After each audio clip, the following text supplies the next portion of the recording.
Hello there, YouTube. Welcome to my channel.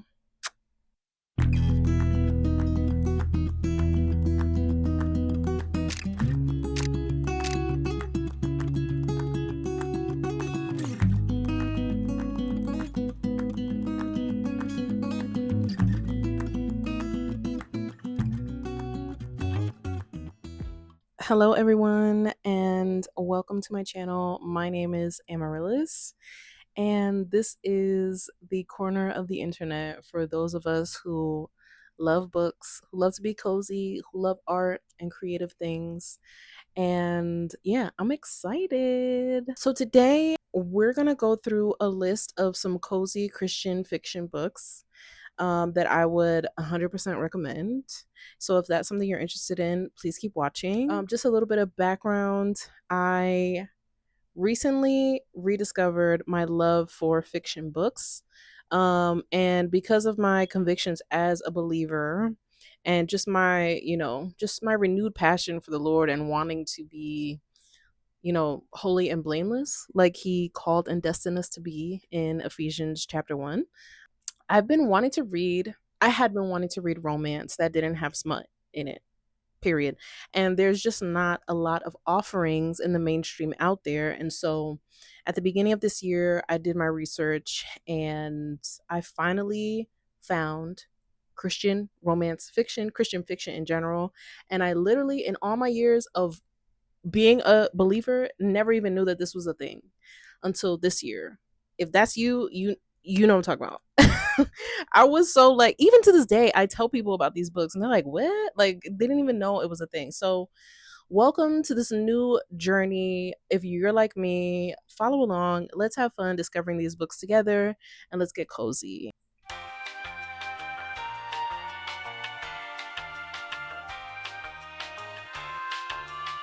All right. So, the first book that I want to mention I don't have in my possession because my friend is borrowing it for a read, and I'll just put it right here somewhere. The book is called The Masterpiece by Francine Rivers. If you read it, you know it is literally the bomb. It was my first Christian romance fiction that I ever read, and I fell in love right away with Francine Rivers, with her writing. So basically, the story is about two characters, Roman Velasco and Grace Moore, and it's just like about love and redemption. Grace is like becomes a personal assistant to Roman, who's an artist, and she's like, struggling through some things in her faith, and he is like, what, you're a Christian, like who cares? And so they, grow in their relationship working together. He wants to be with her and she's like, yo, I'm not having that right now. I'm trying to get myself right with the Lord. They go through a lot of ups and downs, but the faith content in here is beautiful. This author is has become one of my favorites, even in this early part of my journey, just because you can tell she's biblically literate, but also just not afraid to say the name of Jesus. But everyone has their own style and how they incorporate faith. But I just love how like bold the faith thread is in this story in particular, and just the themes of grace, of redemption, of Jesus as savior, of their love being so real. Like you read this and you could see this playing out in real life. Like if you have any kind of like life experience with heartbreak and just failed romance, like you will read this and be like, yo, I can see that happening. So just a beautiful, beautiful story. She's thick, looks like about this thick, but it's just so it's lovely. So 100% 5 out of 5, like 5 stars. This whole thing with stars, like this whole thing with stars is like so new to me. So I'm like, I'm about to give every book a 5 star. But that book is definitely a 5 star. And it just holds a special place in my heart because it helped me to get into my journey with Christian romance fiction. All right, so let's get on to the next book. All right, so the next book, well, this is all cozy Christian fiction. But the next book that I want to talk about is The Printed Letter Bookshop. So this book is actually one that I'm in the middle of, kind of towards the end. I only have like 60 pages left, but I can tell you that this book right here caught me by surprise. When I first read it, I was like, I don't know if I'm gonna like this because of the writing style. It was just kind of, it started off just a little bit like intellectual, and I was like, oh my god, this might be like a hard read, but it actually like got a lot softer and cozier as I went along. And um it's a book about a bookstore, which is very appealing to those of us who love books, but also it's about these three characters, Janet, Claire, and Madeline, and the story is centered around Madeline's aunt who passes away. And it's written in the synopsis, so it's not a spoiler, but she passes away, and it's just about, she leaves her a bookstore, and they had like a really kind of like strange relationship, and so she's just dealing with grief and like trying to like come to terms with a lot in her own life. And then her story being interwoven with the other two characters in the story, Janice and Claire. It's just a beautiful like friendship story, coming of age, maturity. There is a faith thread in here. It is very subtle, but it's there. And then there's a little bit of romance, but that's more like a subplot, which I really like because we I don't know, I enjoy reading books about like friendship and sisterhood and just like coming of age and like coming into oneself as a woman, if you will. And so this is beautiful. It also has like this list in the back with like recommended books to read, like just like classics and like standards, I guess. Um it also has some discussion questions in the back for those of us who are like in book clubs.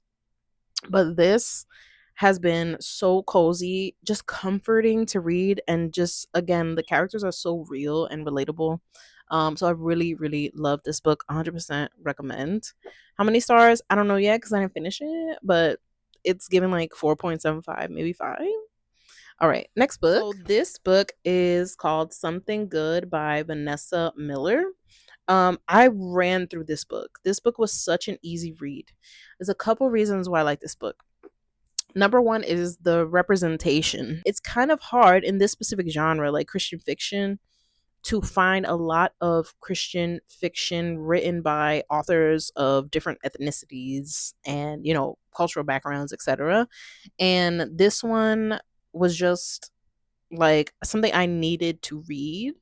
And it's about three women again, and how their lives and their stories intersect and intertwine. There's a really there is a faith thread in here throughout everyone's story. But they're all so different. They're all from different backgrounds, different ages. Like there's a lot of talk about like mental health in here, and just even like the foster care system, and just these different elements of this story where each woman's life is so different, but they cross paths over a tragedy. And it's not perfect. There's a lot of like tension, there's a lot of conflict, but then there's a lot of like redeeming moments and grace throughout this book. And it was cozy for me because of the friendship element, because of the relationship element. There's not really romance in here. There's kind of like there's a couple marriages in here that um go through their difficulties, so there is some kind of like reconciliation theme, if you will.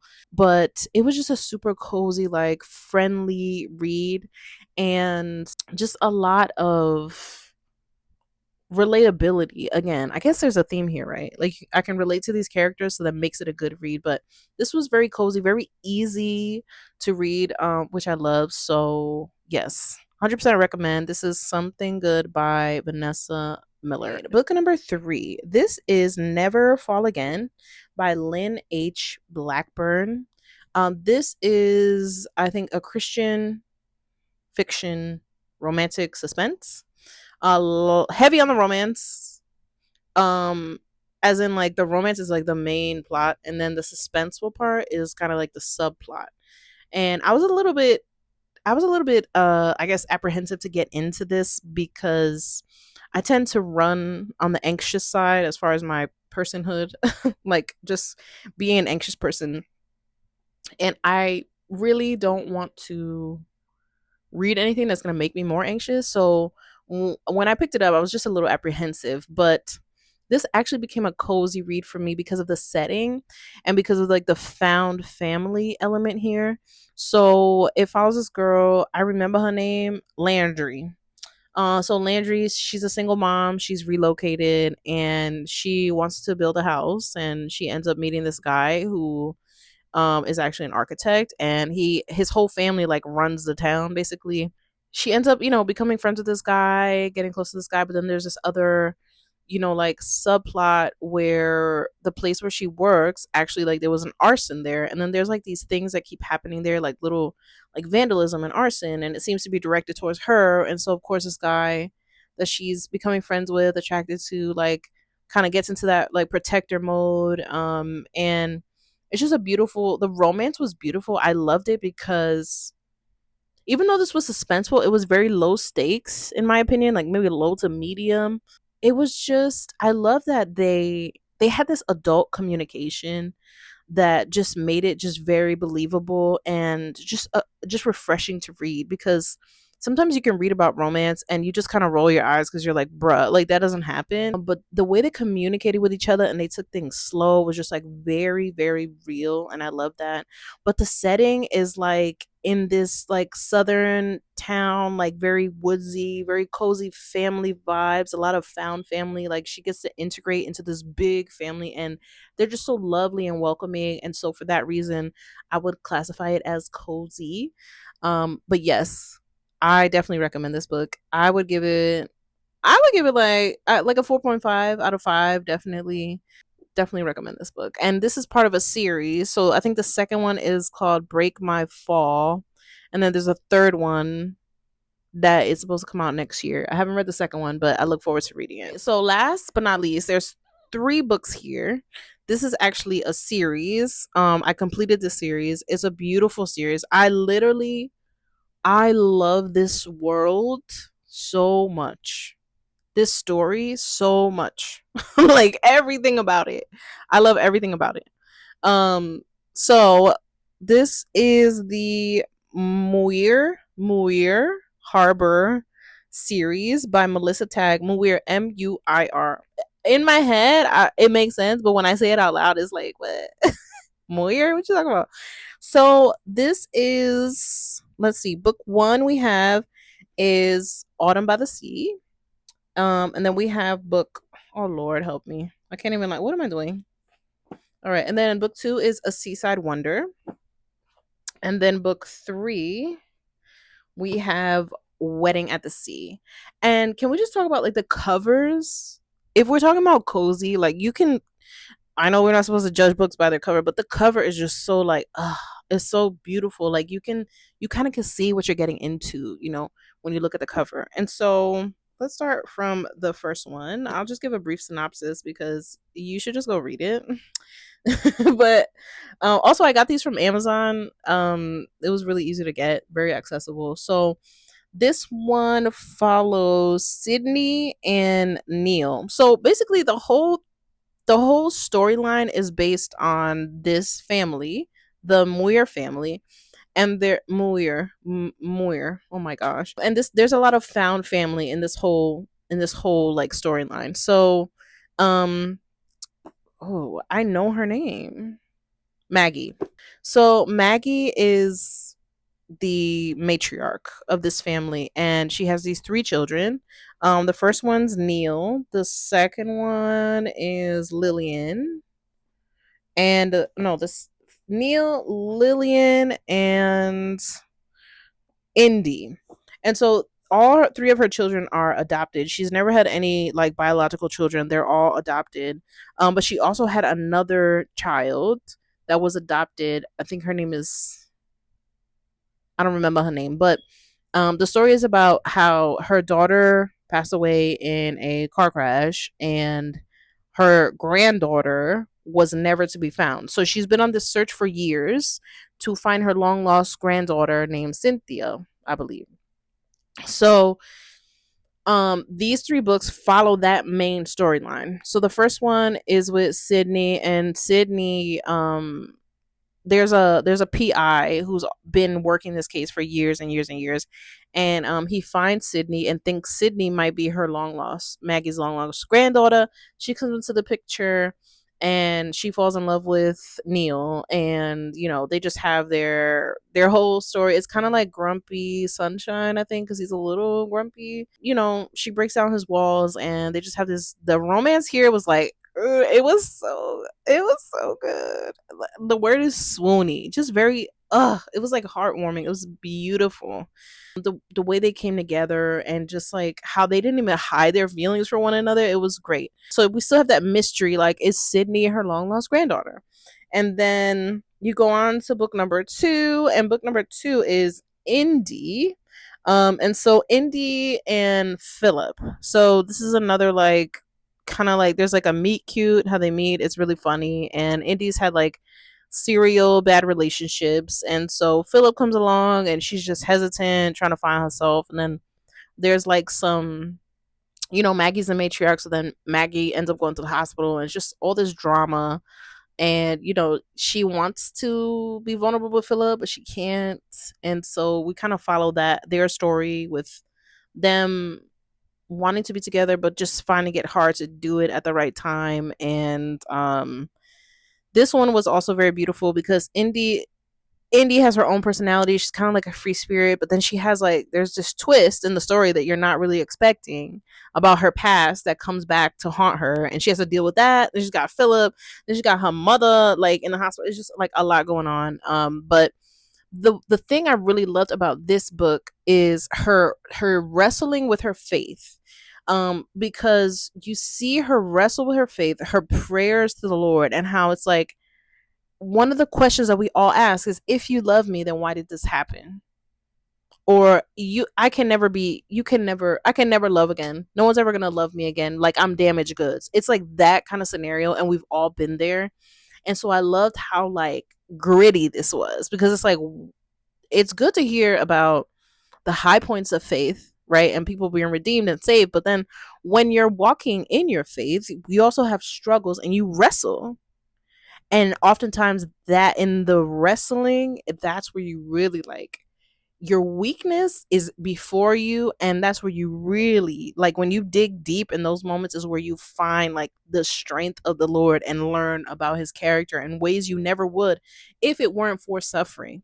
So that book really highlights the suffering of faith, when things in your life have really been trash, and you present these questions to the Lord, like, what, how, why do you even love me? Who am I? Like, it's beautiful. It's really beautiful. So then we move on to number 3, and that one follows the other sister, Lillian. And Lillian is actually, this is like an enemies to lovers kind of trope, if you will. So I mentioned the private investigator. What is his name? It's Lillian and Wilder. So Lillian and Wilder are enemies, sworn enemies, and they just, throughout the first 2 books, you see their relationship. They literally, she kind of dislikes him more than he dislikes her, but he kind of is entertained by her sassiness, if you will. And in this book, there's forced proximities. They have to work together on a certain project, and then their dynamic kind of shifts and changes, and it just goes through some of the struggles that Wilder has, as far as like his dad and things that happen in his family, and not knowing his mom. And then you have Lillian, who also has issues with, like, not knowing who her parents were, because her parents left her on the doorstep, and that's, like, also, like, known about the story. Is not a spoiler. And so it's just, and she's got like some medical things going on, so they're both kind of at this place where they're trying to find, like, out who they are and what they value in their life, because they thought they knew, but they really didn't. And so the forced proximity kind of forces confrontation, but also they find out that they have this in common, if you will. And of course, there's, like, also throughout these 3 books, there is some suspenseful elements, because throughout these books, there's, like, this mysterious person who, like, breaks in, is like doing breaking and entering and, like, vandalism and all that stuff. And throughout the whole series, you're like, yo, who is this person? Like, trying to find what? Like, what's going on? So yeah, And it ended and wrapped up the story just like so beautifully, where you weren't left wanting. Just I felt just very satisfied, and the coziness really comes with the setting. They live in like a coastal Maine town, so there's always this writing. Like Melissa Tagg always writes about the scenery and what color the water is and how it splashes against the rocks. And then we go through fall, winter, spring, summer kind of like seasons in these books. And the atmosphere, the family, because the family is so close and tight knit. It's just, and the way they describe the house. So like there's this house, which is Maggie's house in the storyline, and it's like the center, like the heart of everything. And in every book, the author describes the house and how cozy it is, the color of the walls, like the windows, and like it's just so like you feel like you're in her house, or you like I wanted to be. I'm like, yo, where's this house? Can I go? It sounds so good. So yes, I like 100,000 million% recommend this trilogy. It's so beautiful. You can easily get it on Amazon. It's just like, please, please, please, please, please, please. All right, so that wraps it up for me. Thank you so much for watching my first video. I literally don't even know what I'm doing, but I'm having so much fun already with this first video that I could tell this is going to be great. So, if you have any recommendations that you want to let us know here that we should read, just leave it in the comment section down below. I would love to hear some new books that I have not discovered. Okay? I just wish you all, whoever's watching this video, first of all, thank you. Secondly, I just wish you like the most wonderful day wherever you are, whatever you're doing. And I can't wait to see you in the next one. Bye.